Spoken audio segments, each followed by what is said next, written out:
사랑하는 성도 여러분, 반갑습니다. 귀한 주일날 아침을 맞습니다. 힘든 시간 성도님들 잘 감당해 주셔서 감사하고, 특별히 오늘은 예수님께서 공생애를 마무리하시는 종료주일이고, 또 내일부터는 고난주간이 시작되고 다음 주일은 부활주일입니다.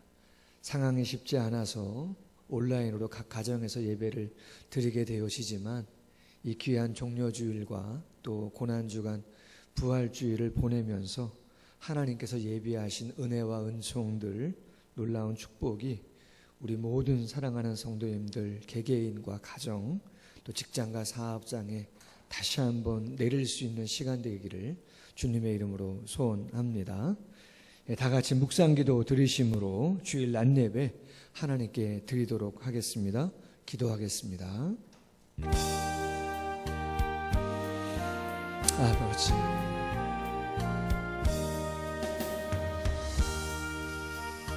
주님,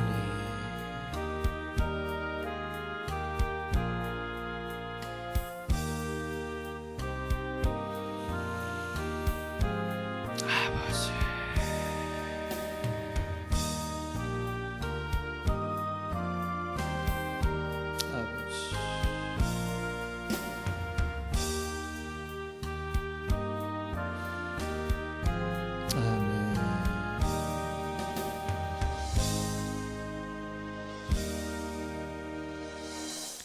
그는 실로 우리의 질고를 지고 우리의 슬픔을 당하였거늘 우리는 생각하기를 그는 징벌을 받아 하나님께 맞으며 고난을 당한다 하였노라. 그가 찔림은 우리의 허물 때문이요 그가 상함은 우리의 죄악 때문이라. 그가 징계를 받음으로 우리는 평화를 누리고 그가 채찍에 맞음으로 우리는 나음을 받았도다. 우리는 다 양 같아서 그를 행하여 각기 제 길로 갔거늘 여호와께서는 우리 모두의 죄악을 그에게 담당시키셨도다. 아멘. 찬송가 2장 찬양하겠습니다. 찬송가 2장입니다.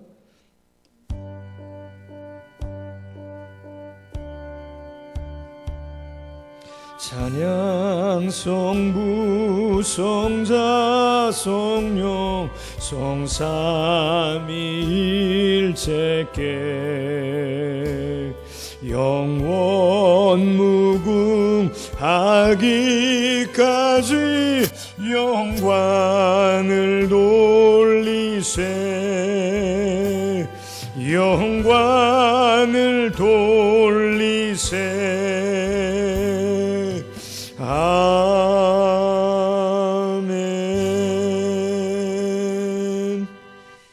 교동문 129번 종료주일, 교동문 129번 종료주일 함께 교동문 교독하겠습니다. 시온에 따라 크게 기뻐할지어다. 보라, 내 왕이 내게 임하시나니 그는 공의로우시며 구원을 베푸시며 겸손하여서 나귀를 타시나니 나귀의 작은 것 곧 나귀 새끼니라. 내가 에브라임의 병거와 예루살렘의 말을 끊겠고 전쟁하는 활도 끊으리니 그가 이방 사람에게 화평을 전할 것이요 그의 통치는 바다에서 바다까지 이르고 유브라데 강에서 땅끝까지 이르리라. 앞에서 가고 뒤에서 따르는 무리가 소리 높여 이르되 호산나 다윗의 자손이여 찬송하리로다. 주의 이름으로 오시는 이요 가장 높은 곳에서 호산나 하더라. 아멘. 다 같이 참회의 기도 드리겠습니다. 아버지, 주님, 아버지, 할렐루야, 할렐루야, 아멘. 아버지, 주님 받으시고, 아버지, 아직도 나는 약한 주옵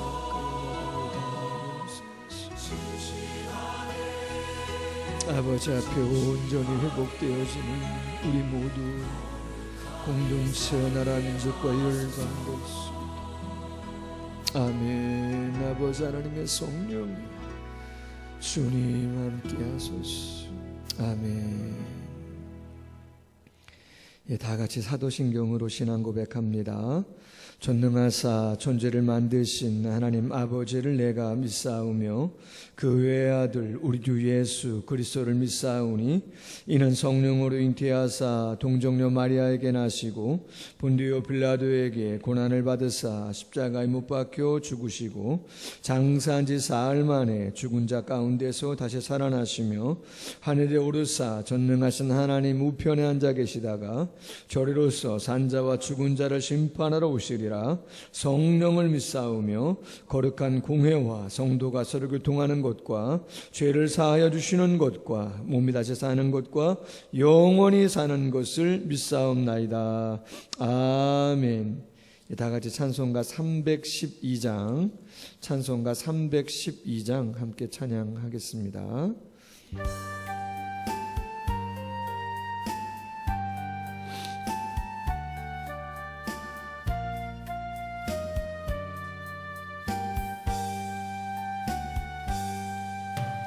너 하나님께 이끌리어 일평생 주만 바라며 너 어려울 때 힘 주시고 언제나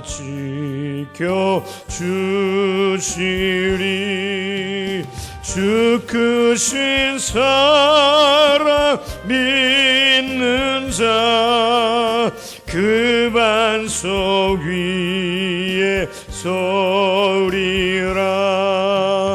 너 설레는 맘 가다듬고 희망 중 기다리면서 은혜로우신 주의 뜻과 사랑에 만족하여라. 우리를 불러주신 주 마음의 소원 아신다. 주 찬양하고 기도하며 내 본분 힘써다 하라. 주 약속하신 모든 은혜 내게서 이루어지리라. 잠되고 의지하는 자 주께서 기억하시리. 아멘. 예, 고준석 강도사님 기도해 주시겠습니다. 기도하시겠습니다. 세상을 이처럼 사랑하사 구원하시고자 독생자를 허락하여 주신 하나님, 스스로의 죄로 인하여 고통당하며 죽을 수밖에 없는 저희를 구하시려고 십자가에서 물과 피를 다 쏟으신 주님, 우리가 무엇으로 이 큰 희생과 사랑을 갚아드릴 수 있겠습니까? 다만 제자들에게 말씀하신 대로 주님을 기념하고 또 그 고난당하심을 기억하며 나아갑니다. 잠시나마 당신의 백성들에게서 찬송과 영광을 받으셨던 그 종료 주일을 오늘 기념하며 모였습니다. 그 뒤로 다가올 고난을 피하지 아니하시고 담대히 나아가셨던 주님, 우리도 이 땅에서 고난이나 어려움을 두려워하지 아니하며 담대히 소명을 따라 나아갈 수 있는 주님의 제자들 다 되기를 소망합니다. 오직 담대한 마음으로 찬송과 영광을 아버지께 돌려드리는 그러한 복된 주일 되게 하여 주시옵소서. 지난 한 주간도 지켜주시고 은혜로 함께하여 주심에 감사를 드립니다. 우리 가운데 있는 이 어려움은 여전히 우리를 두렵게 하고 있습니다. 질병으로 인한 고통만이 아닙니다. 생활의 어려움과 학업의 어려움과 많은 이들이 이것들로 인하여 힘들어하고 있습니다. 믿음을 지키고 함께 모여 예배드리고자 하는 자들을 국가가 공권력으로 동원하여 막고 또 체포하기도 한다는 소식도 들려옵니다. 사회적인 책임과 믿음의 소망 가운데서 많은 이들이 고민하고 있습니다. 주님, 지혜롭게 대처할 수 있도록 하여 주시옵소서. 질병으로 고통당하는 이들과 그들의 가정 가운데 주님의 위로를 허락하여 주시옵소서. 사랑하는 이들을 이 질병으로 잃은 그 가정들에게 주님 더 큰 위로와 또한 소망이 있게 하여 주시옵소서. 직장과 생업 중에 많은 타격을 입은 이들에게 이 어려움을 잘 이겨나갈 수 있는 길을 열어주시고 힘을 더하여 주시옵소서. 정부와 관계 부서 현장에서 수고하고 있는 많은 의료진들의 손길을 축복하여 주시고 그들 가운데 지혜를 더하여 주시고 또 그들도 지키고 보호하여 주시는 은혜가 그들에게도 함께하게 도와주시옵소서. 백신과 치료제를 개발하고자 애쓰는 많은 이들에게 지혜를 더하여 주셔서 이 어려움을 속히 이겨낼 수 있도록 주님 도와주시고 함께하여 주시옵소서. 어려운 때일수록 더욱 믿음과 사랑으로 하나 되어 이웃을 돌보는 교회들이 되게 하여 주시옵소서. 서로를 향한 비난과 배척이 많은 이때에 저희들은 이해와 사랑으로 하나 될 수 있는 그러한 주님의 일꾼된 자들 또 이들을 사용하여 주시옵소서. 이 나라를 이끌어갈 21대 국회의원을 뽑는 선거가 이제 얼마 남지 않았습니다. 주님 깨어 기도하며 주님이 원하시는 지도자를 세우게 하여 주시옵소서. 나는 갈등과 대립 가운데에서도 지혜롭게 이 나라를 이끌어갈 아버지 당신의 일꾼들 세워지게 도와주시옵소서. 작고 약했던 이 나라가 주님 많은 은혜와 축복을 주님께서 더하여 주셨음을 고백합니다. 또 이런 은혜 주시면은 감당해야 할 사명과 역할이 있을 줄로 믿습니다. 더욱 감사하여 섬기며 세워져가는 이 나라 이민족 되게 하여 주시옵소서. 이 땅에 주님 핏값으로 세우신 교회들을 통하여 더욱 불같이 소명을 따라 달려가는 일꾼들 세워지게 하여 주시옵소서. 오늘도 주님의 은혜를 따라 단위에 세우신 목사님, 이 목사님을 통하여 말씀하여 주시옵소서. 말씀을 귀하구에 여기며 붙들며 살아가는 저희들 되게 하여 주시옵소서. 이 말씀을 듣는 모든 이들과 그 가정들을 통하여 살아 역사하는 주님을 세상이 보게 하여 주시길 원합니다. 오직 주님만이 길과 진리와 소망이 됨을 깨닫게 하여 주시옵소서. 감사를 드리며 이 모든 말씀 생명 되신 예수 그리스도의 이름으로 기도드렸습니다. 예, 하나님의 말씀 같이 보겠습니다. 신약성경 사도행전 28장 16절부터 22절에 있는 말씀까지 제가 봉독하겠습니다.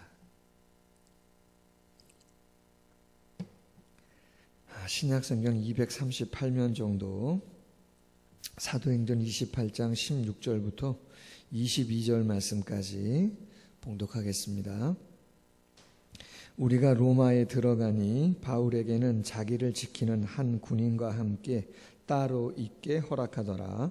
사흘 후에 바울이 유대인 중 높은 사람들을 청하여 그들이 모인 후에 이르되 여러분 형제들아, 내가 이스라엘 백성이나 우리 조상들의 관습을 배척한 일이 없는데 예루살렘에서 로마인의 손에 죄수로 내준 바 되었으니 로마인은 나를 신분하여 죽일 죄목이 없으므로 석방하려 하였으나 유대인들이 반대하기로 내가 마하지 못해 가이사에게 상소하며 내 민족을 고발하려는 것이 아니니라.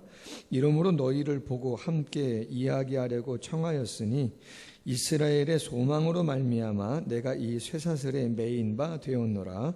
그들이 이르되 우리가 유대에서 내게 대한 편지도 받은 일이 없고 또 형제 중 누가 와서 내게 대하여 좋지 못한 것을 전하든지 이야기한 일도 없느니라.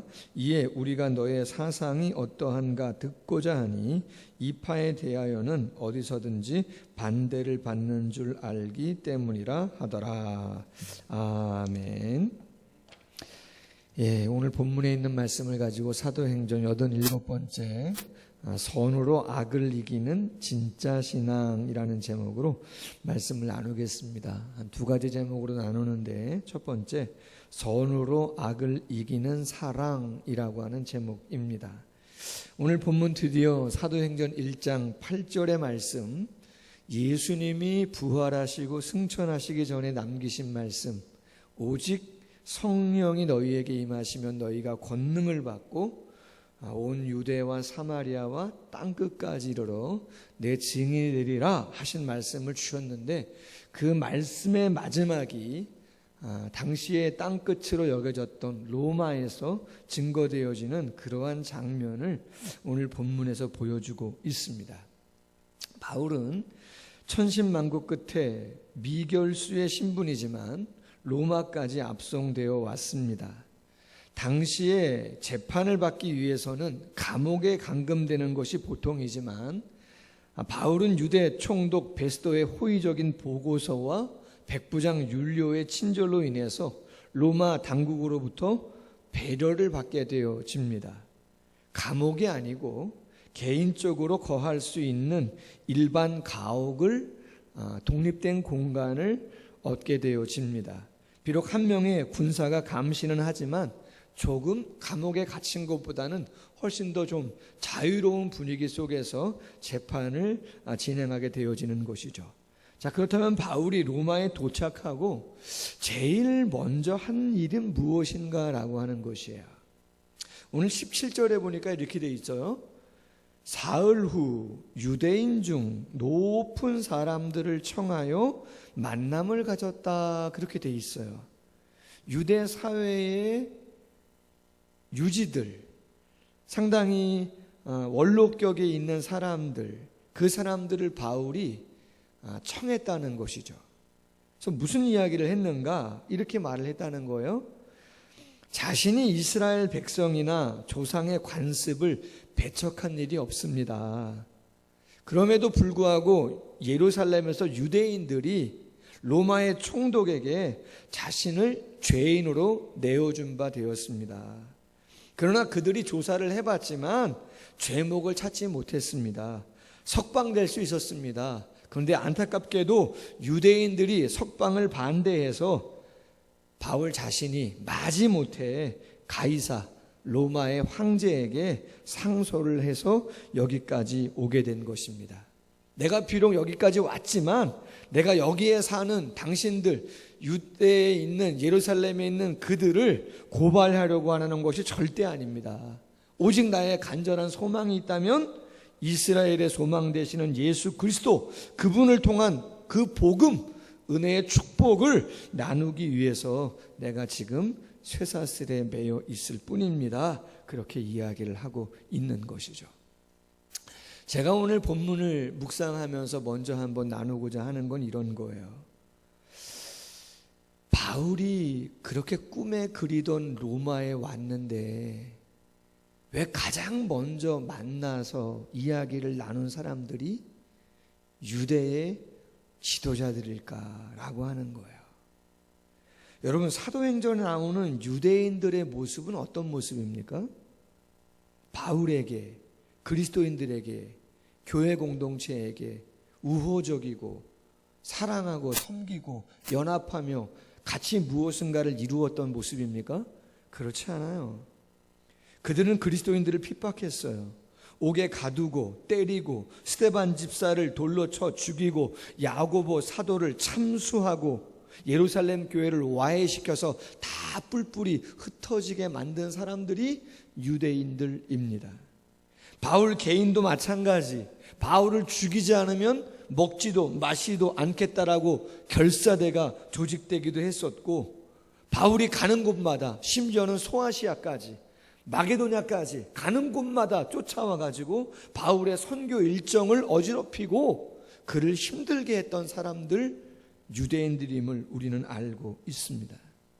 그럼에도 불구하고 바울이 로마에 와서 본인이 로마의 시민권을 갖고 있음에도 불구하고 그 유대인들을 고소한 게 아니고 유대인들을 정중히 청해서 그들을 대접하며 자초지종을 설명하는 모습들을 보여주고 있다는 거예요. 그렇다면 왜 바울이 그들을 청해서 대접하며 교제할까? 로마에서도 유대인들의 영향력이 대단하기 때문에 그런 것인가? 그렇진 않아요. 바울이 진짜 어떤 마음을 갖고 있는가? 우리는 로마서 9장에서 살펴볼 수 있어요. 로마서 9장에는 어떤 내용이 기록되어 있는가? 바울이 고린도에 있을 때 로마 교회 성도들에게 내가 얼마 안 있으면 로마에 가서 당신들을 만나고 로마에서도 복음을 증거할 것이다 라고 하는 이야기를 편지를 써서 보냈습니다. 그때 로마서 9장에서 이런 이야기를 합니다. 내가 그리스도 안에서 참말을 하고 거짓말을 아니한다. 나에게 큰 근심이 있다. 마음에 그치지 않는 고통이 있다. 내 양심이 성령 안에서 나와 더불어 증언한다. 무슨 말이냐? 어떤 고통이고 어떠한 근심이냐? 그것은 나의 형제 곧 고륙의 친척을 위하여 내 자신이 저주를 받아 그리스도에게서 끊어질지라도 원하는 바다라고 하는 거예요. 무슨 말이에요? 복음을 전했는데 많은 이방인들은 복음을 통해서 예수 그리스도를 믿고 구원을 받고 영적인 자유함을 누리고 풍성한 성령의 은혜와 기쁨을 누리는에도 불구하고 정작 자신의 형제, 고륙 지친 유대인들은 이런저런 이유로 예수 그리스도의 복음을 배격하고 받아들이지 않는 안타까움이 있다는 거예요. 그럼에도 불구하고 바울은 절대로 그들을 포기할 수 없다는 거예요. 본인이 돌에 맞았음에도 불구하고 스데반도 돌에 맞아 죽었음에도 불구하고 야고보 사도도 참수를 당했음에도 불구하고 옥에 갇히기도 하고 많은 그러한 복음을 전하는데 방해를 받았음에도 불구하고 그럼에도 불구하고 바울은 형제들, 고륙 지친 유대인들을 그들에 대한 사랑과 그 간절한 마음을 포기할 수 없다는 거예요. 그래서 우리가 잘 아는 것처럼 바울이 1차, 2차, 3차 전도 여행을 할 때 특징이 있어요. 그건 뭐냐면 그가 어느 도시에 어느 지역에 가든지 먼저 찾은 곳은 유대인의 회당이에요. 유대인의 회당을 찾아가요. 왜요? 그렇죠. 그들을 주님께로 인도하고자. 그들의 반응을 알면서도 그들의 위협을 알면서도 선을 가지고 악을 이기고자 하는 진정한 애틋한 사랑과 간절함을 가지고 그들을 포기하지 않는 모습을 보여주고 있는 것이죠. 코로나19가 길어지면서 주중에 다니엘 기도 또 성경 통독 다들 열심히 하고 계신 줄로 믿습니다. 할렐루야. 제 자신도 담임 목사로서 또 교회를 위해서 성도를 위해서 조금 더 잘 감당해야 되는데 라는 마음으로 강단 기도를 이어가고 있는데 그래서 그런지 저녁에 성경을 조금 더 보고 또 기도도 조금 더 하는 그런 시간들을 가져요. 특별히 5권 잠언서라든가 전도서라든가 또 사도행전, 요한복음, 로마서 이러한 책들을 더 좀 묵상하자 그랬는데 제가 지난주에 로마서를 묵상하다가 참 귀한 은혜를 받았어요. 이러한 말씀이 있어요. 로마서 12장 17절 이하에 아무에게도 악을 악으로 갚지 말고 모든 사람 앞에서 선한 일을 도모해라. 모든 사람과 덤으로 화목해라. 친히 원수 갚지 말고 하나님의 진노에 맡겨라. 내 원수가 줄이면 먹이고 목마르면 마시게 해라. 그러함으로 내가 숯불을 그 머리에 쌓아 놓으리라. 너를 핍박함에도 불구하고 네가 그에게 선을 행한다면 그를 부끄럽게 하는 것이 될 것이다. 그러면서 21절에 말합니다. 악에게 지지 말고 선으로 악을 이겨라. 할렐루야. 정말 교회가 그리스도인들이 세상에 보여주어야 하는 모습이 무엇인가라고 하는 것을 다시 한번 생각하게 되어지는 것이죠. 한번 말씀드렸어요. 얼마 전 교회 내려오는 길, 교회에서 한 100m 되어지는 곳에 사람들이 쓰레기를 많이 갖다 버려가지고 너무나 미관상 안 좋고 위생적으로도 안 좋아서 작년에 전도대원들 중심으로 해서 꽃밭을 갖고 왔다고요. 이제 봄이 돼서 거기 또 많은 사람들이 쓰레기를 갖다 놔서 안 되겠다, 다시 좀 꽃밭을 만들어야지. 그래서 이제 거기에 곡괭이를 가져가서 굳은 땅을 또 개간하고 퇴비도 뿌리고 또 인터넷에 주문해서 꽃밭 울타리도 사가지고 거기 또 예쁘게 꾸미고, 그리고 거기 출입구부터 거기서부터 교회까지 또 하천 막 쓰레기가 너무나 많이 버려져 있어가지고 그걸 다 수거했어요. 그랬더니 100리터, 우리 강도사님도 많이 썼는데 100리터 되어지는 종량제 봉투 3푸대 정도가 나온 것 같더라고요. 애를 썼어요. 그런데 그 일을 막 하고 있는데 열심히 전화가 왔어요. 그 전화를 받아봤더니 여기 공터인데 교회 차량이 거기 파킹되어 있는데 빼달라는 거예요. 아니 거긴 공터기 때문에 교회에서 조금 더 바깥쪽으로 나가다 보면 공터가 있거든요. 근데 거기는 땅 주인이 다른 분이고 아무나 다 거기 뭐 텃밭들도 하시고 차도 되고 뭐 막 그러는데요. 차를 한 6, 7대 될 수 있는 곳인데 한 2대밖에 안 돼 있더라고요. 교회 차까지. 그래서 그냥 편하게 파킹해 놓고 올라가서 이제 그 공사를 하고 일을 하고 있던 건데 전화가 와서 내려갔더니 교회 차를 빼달라는 거예요. 그래서 여기 공터인데 차 잘 한쪽 편에 잘 대놨는데 왜 그러시냐 그랬더니 여기가 당신 트럭을 대는 곳인데, 항상 트럭을 대놨는 곳인데 지금 교회 차가 있어서 이걸 빼달라는 거예요. 아니 그럼 여기가 지정석이냐 그랬더니 지정석이라는 거예요. 아니 어떻게 그럼 이 땅 주인하고 얘기가 돼서 그렇게 하는 거냐 했더니 그런 건 아닌 거죠. 그냥 차가 좀 커서 다른 데 대기가 좀 그래서 거기다 늘 대놨는데 교회 차가 대놨다는 거예요. 그러시냐고. 알겠다고. 그럼 뭐 어쩔 수 없다고. 그래서 옆에다가 또 다른 곳에다가 이렇게 대놓은 거예요. 그러면서 솔직히 제가 속으로 그런 생각했어요. 교회 마당에 늘 차가 진짜 뭐 평일날에도 서너 대씩 그 이상도 돼 있는데 교회는 얘기하지 않잖아요. 이쪽 도로 새로 난 곳 교각 밑에 거기도 이제 공간이 있어서 뭐 저희 교회 차도 주일날은 좀 되기도 하고 평일날에도 사람들 많이 되죠. 근데 거기에는 또 얼마 전에 퇴비를 갖다가 뭘 갖다가 놔가지고 차도 이제 별로 못 돼요.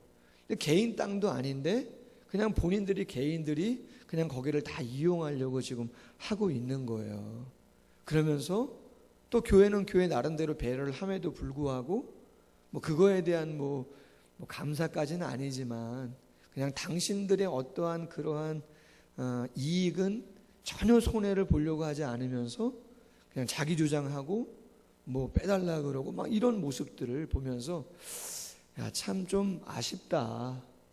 뭐 오물도 갖다 버리고 지저분하게 하는 것들은 엄청나면서도 좀 같이 뭔가를 하는 부분들은 너무 없어 보이니까 모르겠습니다. 제가 기대가 큰지는 모르겠지만 좀 마음이 아쉽더라고요. 그리고 나서 저녁 때 성경을 읽는데 로마서 12장의 말씀을 읽게 된 것이죠. 선으로 악을 이겨라. 악에게 지지 말고 선으로 악을 이겨라. 그래서 이런 생각이 들어요.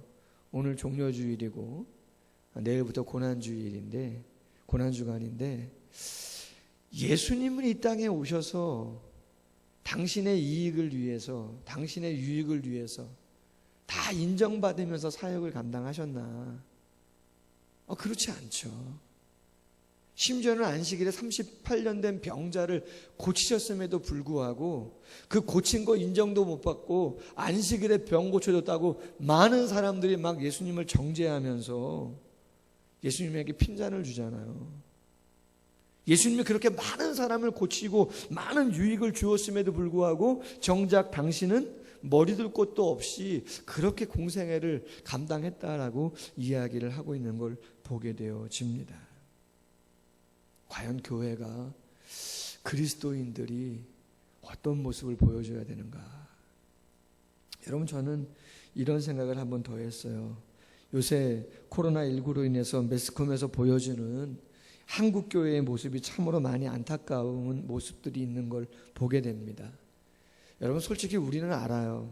어떤 면에서는 조금 불공정함이 있는 것 같기도 하고, 어떤 면에서는 좀 일방적이거나 강압적인 부분이 있는 것 같기도 하고, 어떤 면에서는 조금 의도된 듯한 정치적인 부분이 좀 있는 거 아닌가 하는 의구심이 드는 그러한 부분들도 없지 않아 있는 것 같아요.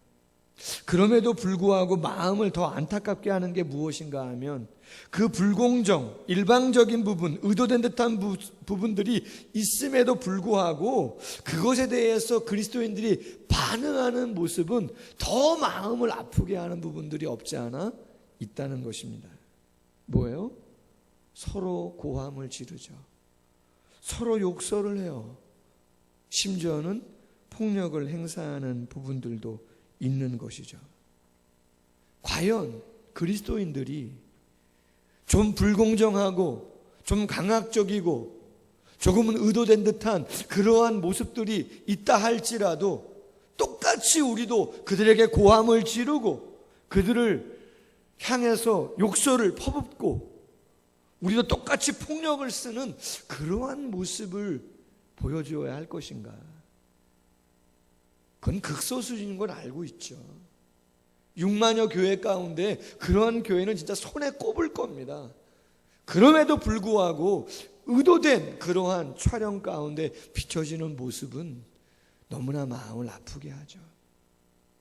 과연 일제시대에 아니면 공산 치하에서 신사참배를 거절하면서 또 신앙의 자유를 위해서 감당했던 분들이 옥고를 많이 치르고 옥고를 치르다가 순교하신 분들도 많은데, 주기철 목사님, 손양원 목사님 다 그러한 분들인데, 과연 그분들이 옥고를 치르시면서 본인들을 고문하는 순사들에게 욕설을 퍼붓고 폭언을 하고 폭력을 행사하고 그랬던 분들이겠는가? 저는 그렇게 생각하지 않아요. 예수님이 십자가에서 못 박혀 돌아가실 때 이건 불합리한 것이라고, 불공평한 것이라고, 말도 되지 않는 일들이라고 예수님께서 그렇게 하시면서 십자가를 감당하셨는가? 바울이 꿈에 그리던 로마에 왔다면, 로마 시민권자로서 당당하게 유대인들을 만났다면 그들을 책망하고 그들을 정죄하고 이제 끝장이다, 너희들은 이제 기도 못 필 것이다, 내가 지금까지 돌에 맞고 숨죽이고 살았는데 이제는 내 세상이다 이야기할 수 있음에도 불구하고 바울이 그렇게 하지를 않아요. 정중하게 그들을 청합니다. 자초지정을 쫙 설명합니다.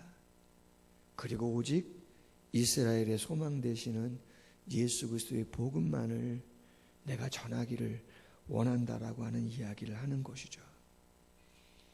어떻게 복음이 예루살렘에서 온 유대와 사마리아와 땅끝까지 끊임없이 증거될 수 있었을까? 그것은 악으로 갚는 게 아니고 선으로 악을 이기고자 하는 진짜 사랑, 진짜 신앙, 그 마음의 중심이 아니겠는가? 쉽지 않아요. 할렐루야. 쉽지 않아요. 그러나 다시 한번 종료주일 또 고난주간을 앞에 두면서 또 코로나19로 인해서 교회가 당하는 많은 안타까운 그러한 상황들을 겪으면서 그럼에도 불구하고 다시 한번 우리의 마음에 새기고 또 우리가 걸어가야 할 길을 다시 한번 묵상하게 되어집니다. 한번 질문합시다. 따라해 볼까요? 과연 우리의 유대인은 누구인가?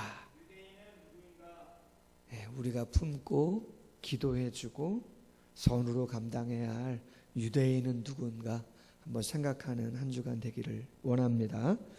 두 번째 제목, 진짜 신앙이라는 제목입니다. 바울의 이야기를 들은 유대인들이 이런 말을 해요. 21절 이하에 보니까 우리가 유대에서 내게 대한 편지도 받은 일이 없다.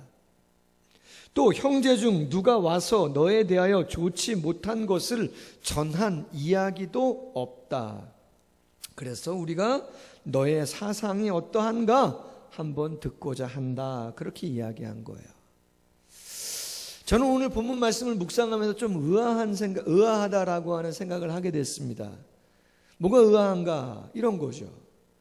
여러분, 로마에 바울이 오기 전까지 유대인들, 유대의 종교 지도자들이 바울에 대한, 그리스도인들에 대한 그들의 반응과 모습은 핍박이었어요.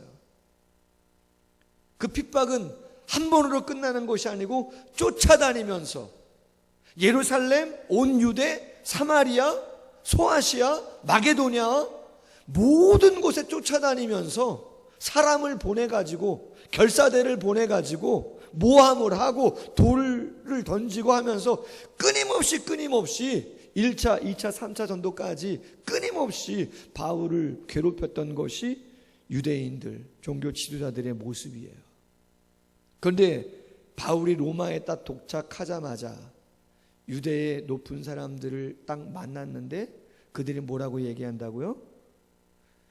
유대 예루살렘의 종교 지도자들이 로마에 있는 자기들에게 어떠한 편지 한 장도, 어떠한 증인 한 명도 바울에 대해서 부정적으로 얘기하거나 로마의 어떠한 잘못된 그러한 이야기를 고발하는 그러한 내용들이 한 번도, 한 명도 없었다고 이야기를 하고 있는 거예요. 이상하지 않아요? 지금까지는 계속해서 끝까지 쫓아다니면서 했던 사람들이 어떻게 딱 바울이 로마에 오자마자 한 번도, 편지 한 통도, 한 사람도 보내지를 않았을까? 이유가 뭘까? 한마디로 겁먹어서 그런 거예요. 로마에 밉보일까 봐 액션을 취하지 않은 거라는 거예요. 이게 무슨 말인가? 여러분, 바울이 로마에 도착하기 약 10년 전에, 10여 년 전에 로마의 황제는 글라우디오라고 하는 사람인데, 그 당시 유대인들이 로마에서 크게 소란을 피워가지고 추방을 당한 적이 있습니다. 로마에 있는 유대인들 고국으로 다 돌아가라, 도저히 안 되겠다. 로마의 역사학자가 이야기를 했는데, 크레스투스라고 하는 유대인 선동가가 폭동을 일으켜가지고 당시 로마에 있는 유대인들이 한 2만 명 정도가 되었는데 그 2만 명을 선동해가지고 로마에 반란을 일으킨 거예요. 그래서 글라우디오 황제가 도저히 이 민족 안 되겠네, 너희들 로마에 있으면 자꾸 분란을 일으키니까 야, 니네 나라로 도망가, 가서 살아라, 추방을 해버린 거죠. 자, 그리고 나서 시간이 지났습니다. 로마의 황제는 네로 황제입니다. 네로 황제, 폭군이죠. 유대인들이 공을 들였습니다. 그 네로의 아내인 포메이 사비나라고 하는 그 아내의 환심을 사가지고 후원을 받게 되었고 로마 정권과 좋은 관계를 회복하게 되었습니다.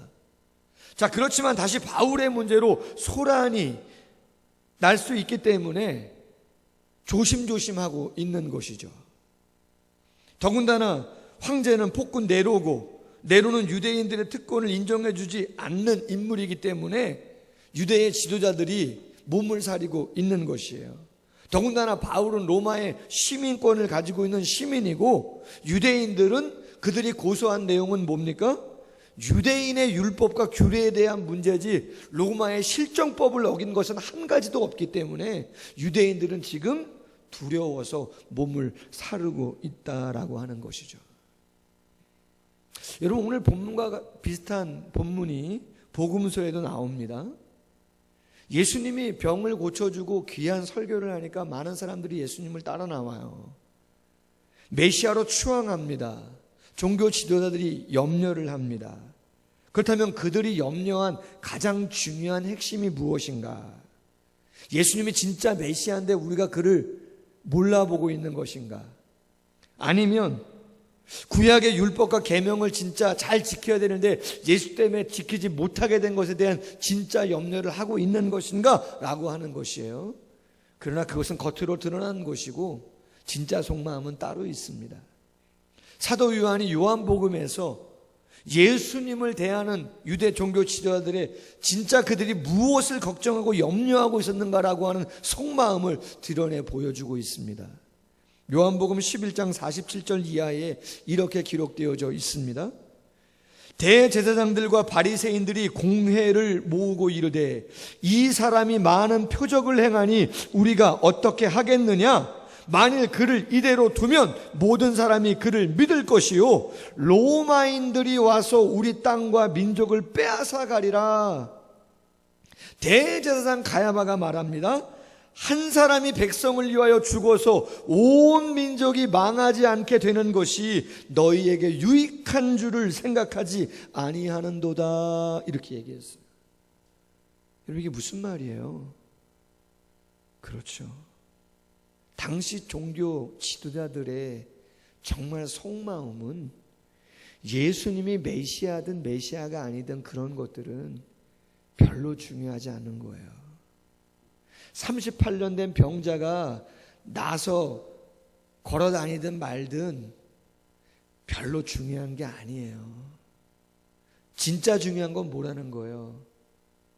많은 사람들이 예수님을 메시아로 추앙해가지고 예수님이 진짜 다윗의 왕권을 갖고 오는 메시아라고 추앙을 해서 로마에게 거역을 하고 반란을 일으켜서 그 로마 본국에서 군사가 와가지고 AD 70년에 예루살렘이 멸망당했는데 그러한 어떠한 위기 상황을 다시 한번 또 경험할 것인가 라고 하는 어떠한 두려움이 그들에게 있었던 것이죠. 만약에 예루살렘이 멸망당하면 어떻게 되는 거예요? 그나마 가지고 있었던 자유와 그나마 누리고 있었던 기득권들을 본인들이 다 잃을 수밖에 없기 때문에 그들은 율법을 강조하고 전통을 강조해서 예수님이 안식일에 병자를 고치는 것도 잘못된 것이고 그의 가르침도 잘못된 것이고 그를 따르는 것 다 잘못됐다고 이야기하면서 예수님을 배격하고 있는 것이죠. 여러분, 무슨 말을 하는 겁니까?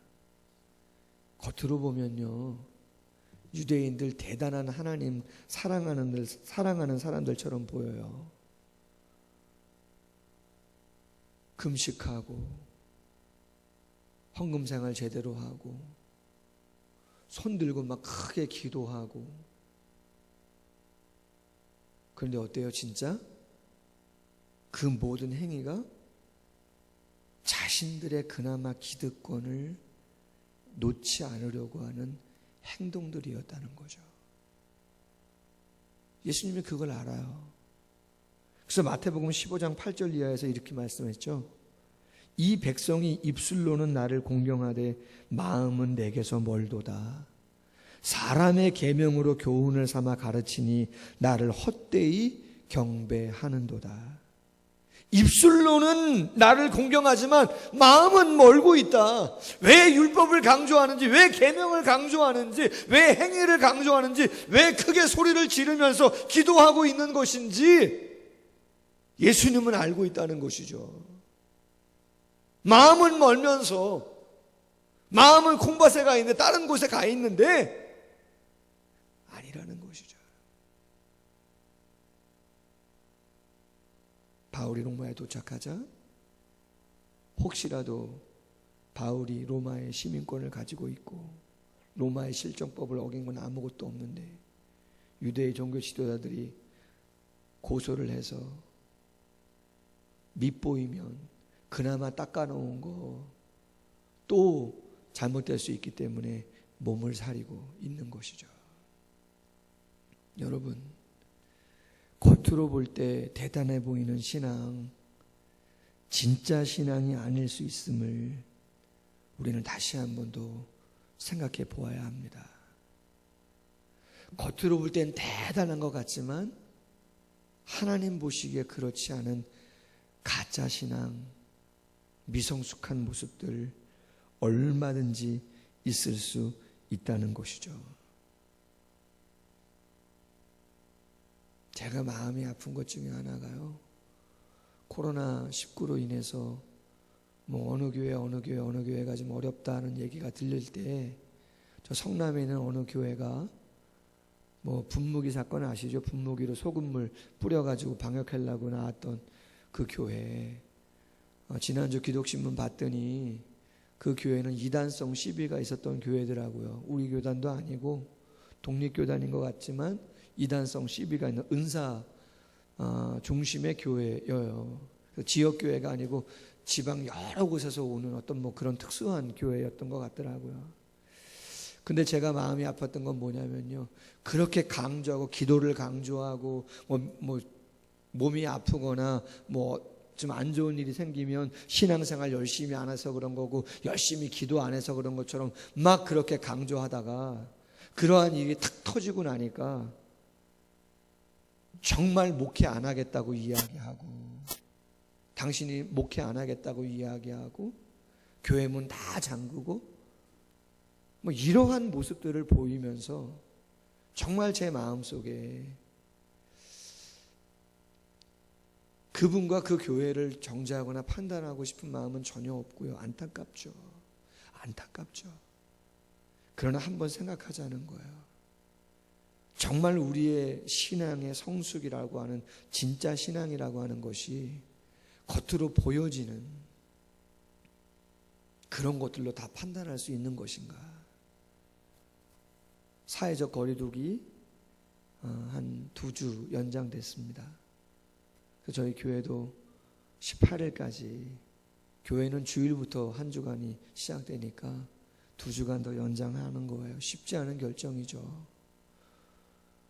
새벽 예배 나오시는 장로님도 계시는데, 장로님 죄송하지만 쉽지 않은 시간이지만 한 2주 후에 좀 뵀으면 좋겠습니다. 또 성도님들 교회에 오셔서 이런저런 일 하는 것들도 부담스럽기도 하고, 목사가 성도님들이 교회에 오는 게 좋아야 되는데 할렐루야, 참 쉽지 않아요. 그럼에도 불구하고 2주 연장했어요. 처음에 온라인 예배 드린다 그랬더니 어떤 교회 어느 목사님들은 그거 다 신앙 팔아버리는 거고, 하나님이 싫어하시는 거고, 신앙이 없어서 그러는 거고, 그러면서 그냥 현장 예배, 예배당 예배를 강행해야 되는 것처럼 전쟁 때도 예배를 쉰 적이 없는데 하시면서 막 그런 이야기.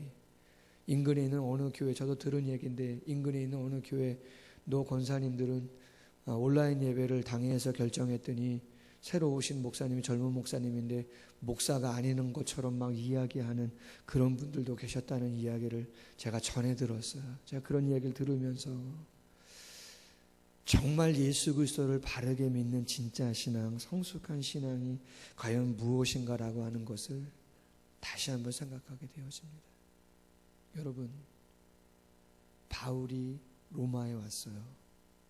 유대인들은 편지 한 장, 증인 한 명 보내지 않았어요.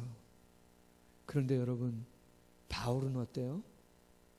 본인을 죽이려고 한 유대인들을 초청해요. 황제가 네로예요. 여러분 아시겠지만 네로는 자신의 친어머니, 자신의 아내마저 암살할 정도로 정신 상태가 황폐해 있었던 사람이에요. AD 64년에 로마의 대형 화재가 났을 때 그걸 누구에게 다 뒤집어 씌웠어요? 그렇죠. 그리스도인들에게 다 뒤집어 씌웠잖아요. 절대 호의적이지 않아요. 근데 바울은 어떻게 합니까? 로마에서도 복음을 담대하게 전해요. 그가 고함쳤어요? 그가 욕설을 퍼부었어요? 그가 과격하게 폭력을 행사했어요? 바울 그런 적 없어요. 돌에 맞으면 맞고, 굶으면 굶고, 힘들면 힘들고, 따라가기 버겁죠. 그러나 그것이 진짜 신앙이고 성숙함임을 이야기해주고 있는 것이죠. 마태복음 10장 28절에 이런 말씀이 있어요. 몸은 죽여도 영혼은 능히 죽이지 못하는 자들을 두려워하지 말고 오직 몸과 영혼을 능히 지옥에 멸하실 수 있는 이를 두려워하라. 여러분, 바울이 두려워한 사람가 누굽니까? 로마 황제입니까? 유대 높은 사람들입니까? 아니죠. 진짜 신앙을 갖고 있는 사람들, 그러한 그리스도인들은 하나님을 두려워야 되는 줄로 믿습니다. 여러분, 오늘 본문 말씀 묵상하면서 말씀을 정리합니다. 선으로 악을 이겨라.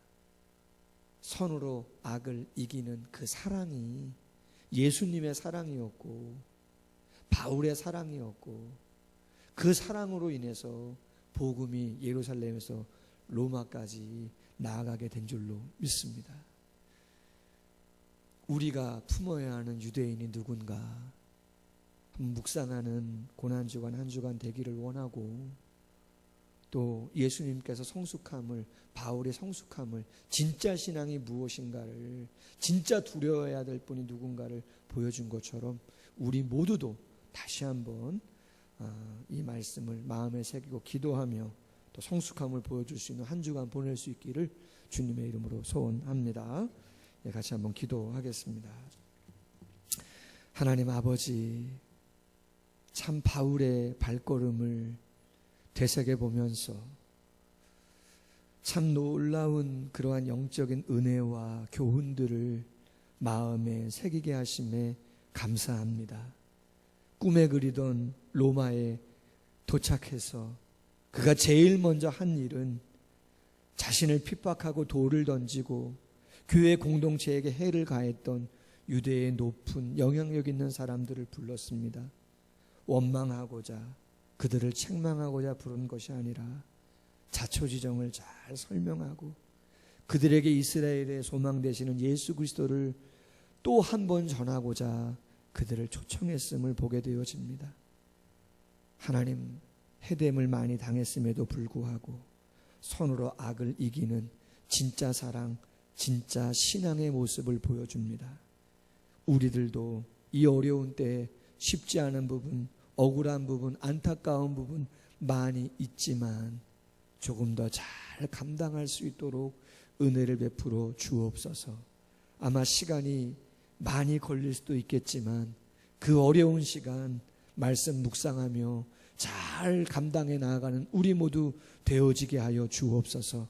진짜 신앙, 하나님의 겉으로만 행세하는 신앙이 아니고 하나님 폭언하고 고함 지르고 폭력 행사하지 않는다 할지라도 침묵 가운데 감당하면서도 진짜 성숙한 신앙이 무엇인지 충분히 보여줄 수 있음을 알고 있사오니 그 길을 걸어가는 우리 모두가 될 수 있도록 하나님의 성령이여 함께 하시고 인도하여 주시옵소서.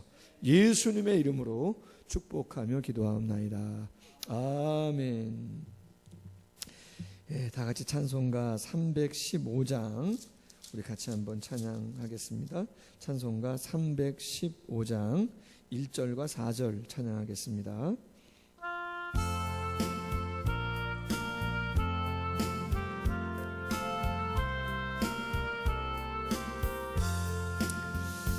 내 주 되신 주를 참 사랑하고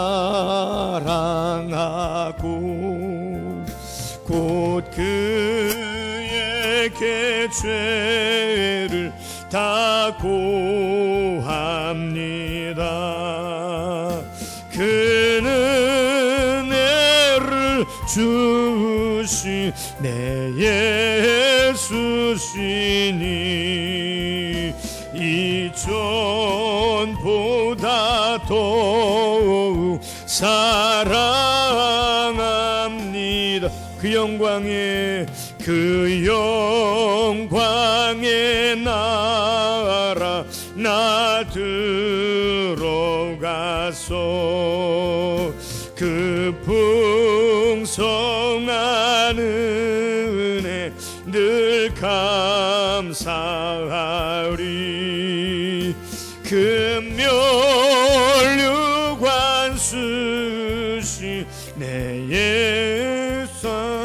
삶아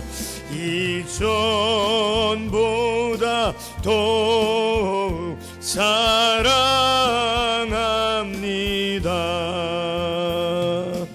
아멘. 다 같이 봉헌송 50장 3절만 우리 같이 한번 찬양하겠습니다. 찬송가 50장 3절입니다.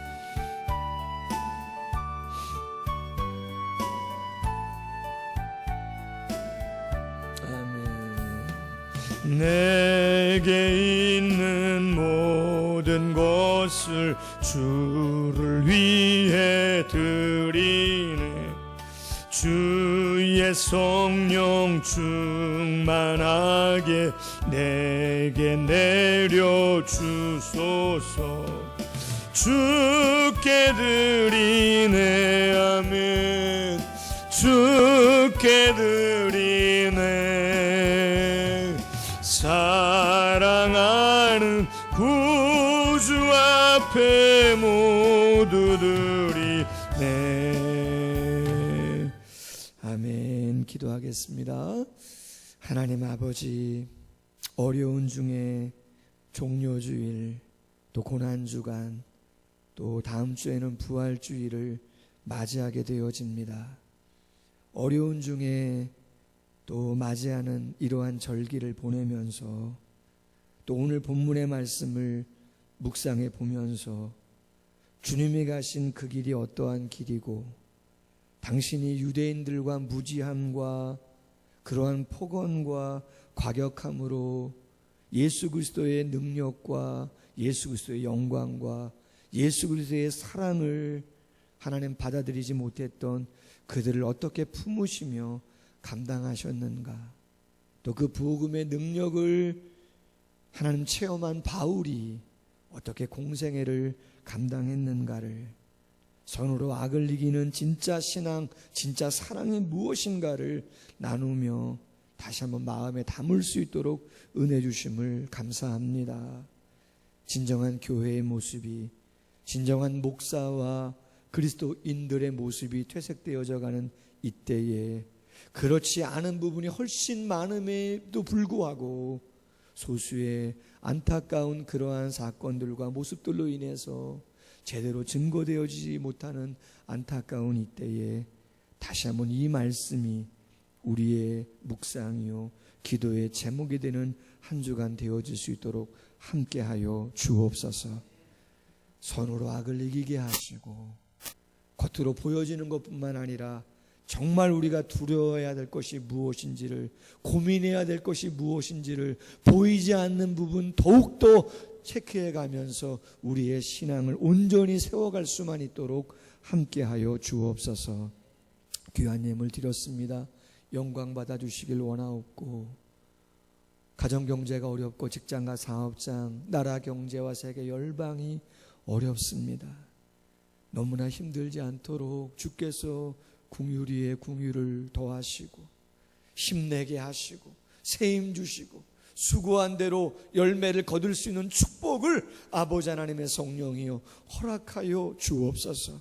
우리가 할 수 있는 것 적은 것일지라도 조금씩 나누며 함께하며 하나님 응원할 수 있도록 은혜를 베풀어 주시기를 원합니다. 특별히 육신이 연약해서 어려움 가운데 있는 성도님, 또 성도님의 자녀들 있습니다. 하나님 꼭 기억해 주시고 우리의 힘으로 능력으로 아니 되는 부분들도 있사오니 주여 아버지 하나님께서 찾아가 주시고 병상과 침상에 찾아가 주셔서 회복의 역사가, 주여 낫는 역사가, 일어남의 역사가, 자유로움의 역사가 있을 수 있도록 하나님의 성령이여 함께하여 주옵소서. 코로나19로 인해서 생사를 넘나드는 아버지 하나님 연약한 지체들 함께하여 주시고 공무원들과 정부와 모든 위정자들과 의료진에게 함께하여 주셔서 주님 지치지 않도록 도와주시고 함께하여 주시고 교회가 할 수 있는 것 최선을 다하게 하여 주시고 이 나라와 이 민족이 모범적인 아버지의 국가로 세워질 수 있도록 함께하여 주옵소서. 절대로 이러한 일로 인해서 우리의 신앙이 약화되거나 교회를 사랑하고 하나님의 복음을 증거하는 일이 소람되지 않게 하시고 잘 감당해서 합력하여 선을 이루어 가시는 당신의 역사를 경험하는 우리 모두가 될 수 있도록 축복하여 주옵소서. 감사하며 예수님의 이름으로 기도하옵나이다. 아멘. 교회 소식 나누겠습니다. 지난 금요일 날 운영위원들이 모여서 앞으로 예배와 교회 활동 어떻게 할까 고민하면서 사회적 거리두기가 아직까지는 좀 쉽지 않지 않나. 그래서 교회도 귀한 절기가 종료주일, 고난주간, 부활주일인데 이것을 뒤로 하고 참 온라인 예배로 가정에서 드린다는 게 참 제 자신이 너무나 쉽지 않더라고요. 솔직히 교육제 한 사람으로서 그래도 끝까지 한번 교회가 온전한 모습을, 성숙한 모습을 좀 보여주어야 하지 않는가. 보여주기 위한 보여줌이 아니고 진정한 그러한 고민이 교회에도 있고 섬기고자 하는 마음이 있음을 메시지로서, 결정으로서 좀 보여줘야 하지 않는가. 그래서 운영원들도 대다수 다 공감하시고 18일까지 우선은 주일 낮 예배하고 수요 예배는 온라인 풀 영상을 제공해서 가정에서 드리고, 금요 기도회하고 새벽 예배는 생명의 삶으로, 특별히 이번 한 주간은 고난주간인데 조금 이따 설명드리겠지만 전국교회 고난주간 특별연합 영상 새벽 기도회가 있습니다. 그래서 우리 합동교단에서 총회에서 교단 목사님, 대표적인 목사님들 한 6분을 선정해서 한 30분 찬송, 신앙 고백, 성경 봉독, 메시지, 합심 기도까지 한 30분 정도 분량으로 영상을 제작했어요. 그래서 그것을 매일매일 업그레이드해서 교단 모든 교회, 모든 성도님들에게 제공을 해주기로 했습니다. 그래서 제가 금요일날 저녁 때 한번 영상을 열어서 다운받아서 봤는데 참 잘 그래도 애를 쓰셨어요.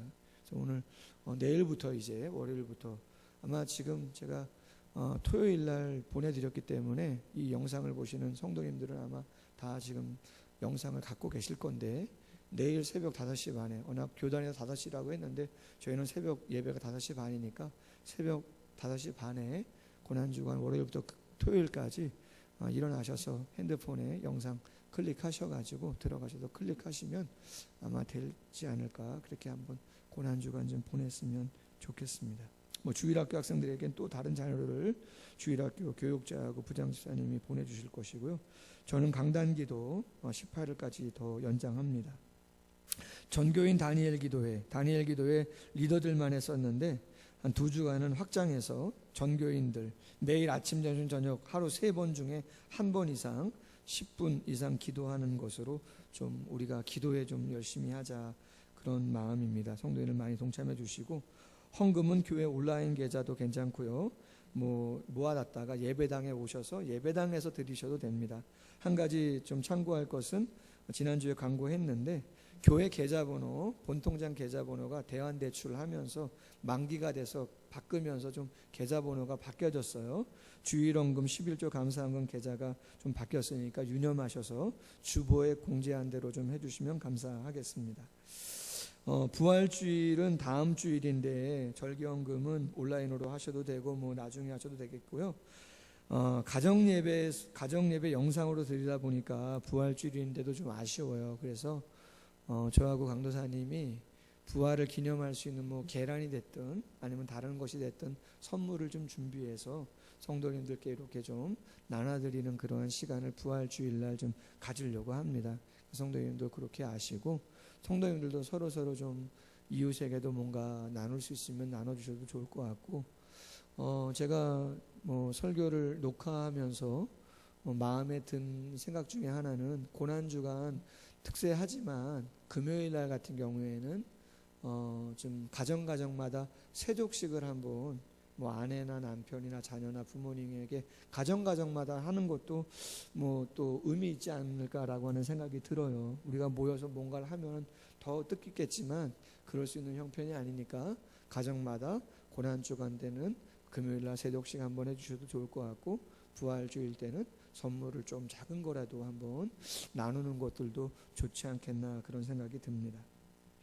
각종 성경 공부 모임 활동 4월 18일까지 좀 중지하고, 매주 신앙생활에 유익한 자료를 제가 조금 더 제공을 좀 해드리는 게 좋겠다 생각해서 제공을 해드리려고 합니다. 그리고 상반기에 계약했던 성찬식과 세례식은 하반기로 좀 연기하기로 하고요.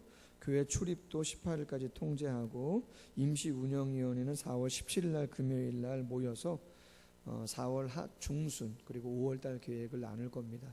아마 지금 특별한 어떤 집단 간염이 또 막 악화되거나 그런 거 없으면 한 4월 19일 주일부터는 예배를 좀 드려도 되지 않겠는가 하는 생각을 갖고 있습니다. 여러분들 기도를 좀 많이 해주시면 감사하겠고요. 코로나19 사태로 재정적 어려움을 겪고 있는 우리 교회 주보에 있는 협력교회들이 있어요. 용인에 있는 예수목장교회, 대구의 행복한교회, 경남 양산의 제자교회, 운영위원회에서 결정해서 정말 거기도 예배를 못 드리고 헌금이 어려워서 좀 많이 힘들시다 그래요. 뭐 저희 교회는 넘쳐서 드리는 건 아니지만 그래도 우리가 협력하는 교회고 기도하는 교회이기 때문에 작은 상가들 교회들이기 때문에 그래서 좀 임대료 50% 그 세 교회를 좀 지원을 했습니다. 여러분들 더 많이 그 기도 좀 해주셔서 어려움을 좀 잘 극복할 수 있도록 기도해 주시면 감사하겠습니다. 우리 찬송가 620장 1절 찬양하고 축도함으로 예배를 마치도록 하겠습니다.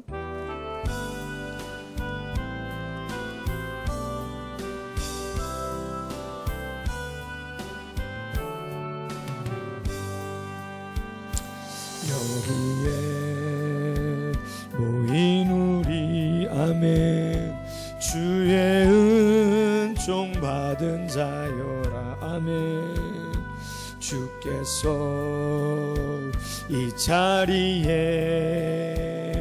함께 계심을 아노라 언제나 주님만을 찬양하며 따라가리니 시험을 당할 때도 함께 계심을 믿노라 이 믿음 더욱 굳세라 이 믿음 더욱 굳세라 아멘 주가 지켜주신다면 어두운 밤에도 주의 밝은 빛 인도하여 주신다. 아멘. 기도하겠습니다.